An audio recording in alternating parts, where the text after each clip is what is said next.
Salut à tous, alors je continue mes petites réactions par rapport à ce qui a été présenté à DC Fandom hier du coup. Et ce qui m'a... Alors, j'ai parlé de la bande-annonce de Batman déjà. Maintenant, ce qui m'a vraiment, moi, fait plaisir et que j'attends vraiment avec impatience, c'était vraiment très court, mais ça m'a fait vraiment plaisir, ça m'a filé des frissons et c'était pour ça, je voulais en voir plus et c'est le film de super-héros que j'attends le plus pour l'année prochaine. Malheureusement, il sort dans plus d'un an, il sort en novembre l'année prochaine et c'est Flash, le film Flash. Euh, alors ce film-là, je l'attends autant que je le redoute parce que je sais pas, on sait pas exactement ce qu'ils veulent faire, ce qu'ils vont faire avec. Est-ce que ça va leur permettre de tout rebooter et de supprimer la trilogie de Zack Snyder, de la continuité et puis de continuer avec d'autres acteurs. Ça, j'aimerais pas que ça arrive. Mais bon, en même temps, voilà, on sait bien qu'ils sont arrivés dans une impasse créativement avec Zack Snyder et qu'ils veulent pas continuer dans cette voie-là. Euh, et rebooter un peu tout le bordel. Donc on verra ce que ça donne. En attendant, on sait que Ben Affleck sera dans le film, on sait que Michael Keaton revient dans le rôle de Batman. Et justement, ils ont vraiment la bande-annonce et enfin, c'est même pas une bande-annonce comme l'a expliqué Ezra Miller dans sa petite présentation un peu étrange juste avant la bande-annonce. Ils ont tellement pas filmé grand chose encore, ou pas encore fait les effets spéciaux, ou pas. Ils n'avaient pas grand chose, bon, ils ont monté quelque chose et c'était quand même formidable, même si c'était très peu. Et là, en fait, ils m'ont eu tout de suite, puisque dès que ça commence, on se retrouve devant le manoir Wayne et on a la musique de Danny Elfman du premier Batman de 1989 de Tim Burton. Et en fait, ce que j'adore vraiment dans cette bande-annonce, c'est que je découvre finalement, alors en tout cas une bonne partie du film, peut-être pas la majorité, mais on dirait que c'est ici que le gros quand même du film va se passer parce qu'il doit sauver cet univers-là, d'après ce qu'on entend. Ça se passe dans l'univers de Tim Burton, du Batman de Tim Burton, de 89 et 91, du coup, de Batman et Batman Returns.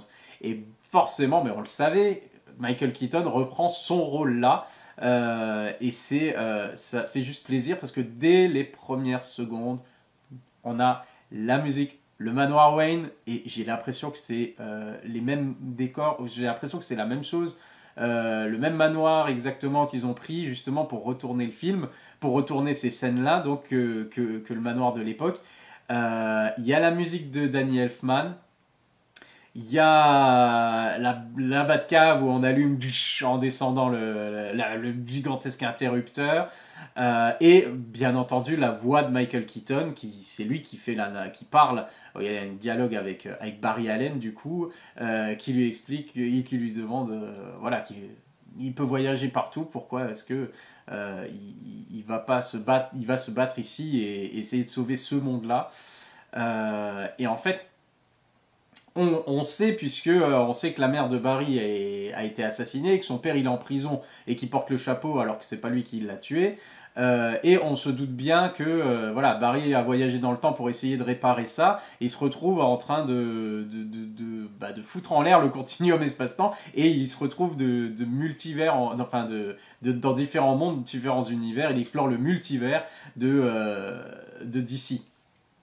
Et du coup, on a déjà confirmation aussi, on avait vu sur des photos de tournage, mais là, dans la bande-annonce, clairement, voilà, il y a deux flashs, il y a deux Ezra Miller, il y a deux flashs déjà, il y a celui du monde, j'imagine, celui du monde, du coup, de Michael Keaton, et Supergirl, déjà, qu'on voit, qui fait aussi apparemment partie de ce monde-là. Et donc, ça va être intéressant de voir à quoi ressemble cette réalité-là, ce monde-là, depuis qu'on l'a quitté il y a 30 ans, et voir où ça en est maintenant. Mais du coup, ça a fait super plaisir de voir, vraiment, de retrouver cet univers-là, qu'une bonne partie du film, du coup, va se passer là-dedans. Il y a des images où... alors, c'est genre, tu as changé le futur, tu as changé le passé, genre... on sait pas trop ce que ça veut dire. Est-ce que ça veut effectivement confirmer que reboot sur toute la ligne et que maintenant, voilà, le nouvel univers sera complètement différent après Flash? on verra. Il y a des images, alors, je sais pas trop, puisque on voit Batman, le Batman d'origine de 89, donc Michael Keaton dans le costume, mais seulement de derrière, forcément, ils vont pas tout dévoiler tout de suite. Et bien sûr, il y a le gag avec la Batmobile qu'on dévoile, mais qu'on dévoile pas. Et du coup, il y a tout cet aspect-là qui fait super plaisir, parce que justement, ils montent juste assez pour qu'on soit là, ah, génial, mais pas trop pour vraiment dévoiler et gâcher la surprise.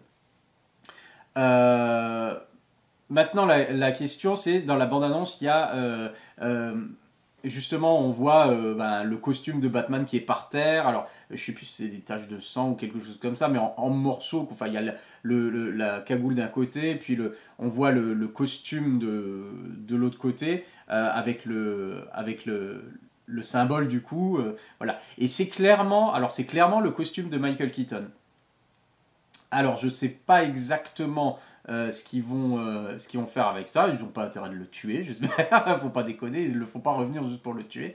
Voilà, c'est étrange. Alors, est-ce que on va voir plusieurs univers, des univers différents dans lesquels il va aller, et puis à chaque fois il va repartir parce qu'il verra que voilà, c'est, je sais pas, j'en sais rien. Est-ce qu'on va voir plusieurs univers ou vraiment juste celui de là où il part et celui de Michael Keaton?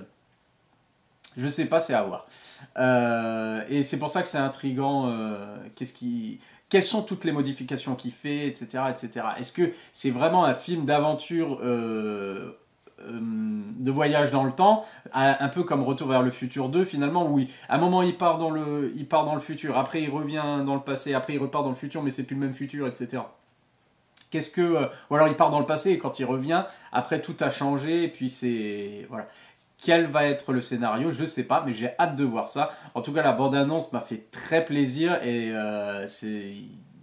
on n'en a pas vu assez, mais j'ai tellement hâte de voir ce film et d'en voir plus d'ailleurs. J'ai tellement hâte d'avoir la vraie bande-annonce pour en voir plus, pour en savoir plus, et j'ai hâte de voir ce film. Voilà, c'est je crois le film que j'attends le plus pour l'année prochaine.